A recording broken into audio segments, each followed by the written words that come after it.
many have tried to de-escalate this conflict. Why did the endeavors of so many international mediators fail? Because they were not serious about their intervention.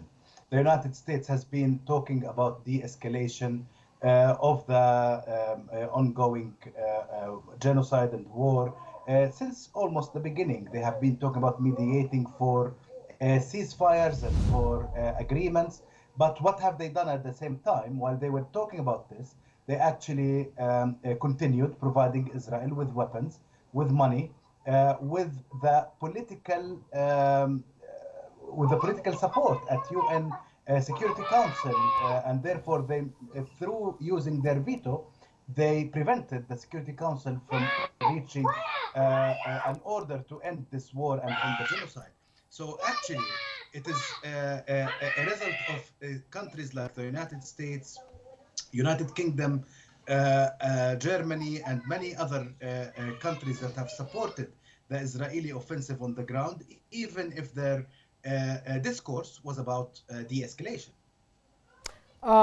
Mr. John, in what ways does the ongoing conflict pose a risk to regional stability? And sir, also we want to ask you, especially, of course, related and especially in light of recent escalation in Lebanon that's taking place. And of course, you know, and we all know that, and the entire world knows that we witnessed yesterday overnight one of the worst in 2 weeks explosions in Lebanon, in Beirut.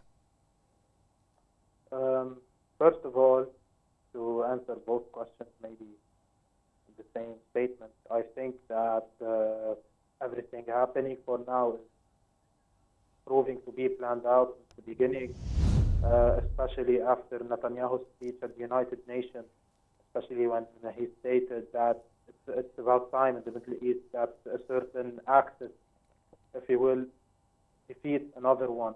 And this is where we see that the Israeli forces and their allies won't stop until they get what they want, until maybe they achieve this their vision. And unless the international community doesn't step up and act, I don't think we will see any shortage of aggression on Gaza and on Lebanon. I believe, geopolitically speaking, the Middle East is being redrawn. The maps are being redrawn of the Middle East, of the Near East region. I think that we are at a new world order in history, maybe that's going to start from this part of the world. I believe that many countries will normalize relations with Israel afterwards. And then you're optimistic, sir?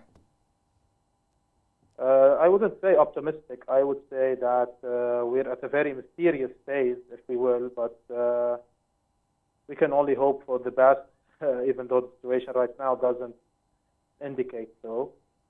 But we have to stay somewhat positive. Mr. Nusseibeh, what is the overall atmosphere among the displaced Palestinians after a year of war? Do you think they still have hope for a better future? Yes, indeed, they certainly do. Of course, at the moment, I think that the psychological trauma that they have been through has affected them, will continue to affect them, and will probably stay with them for a very long time. However, from my own observation, and by the way, some of my family members are displaced from Gaza, and I have been, in communication with them quite closely since October 7th. I would say that they are all very hopeful, very optimistic. They are looking forward to rebuild everything that has been destroyed, and it's, by everything, I would say everything. They lost all of their homes, all of their jobs, everything. So they really want to rebuild their lives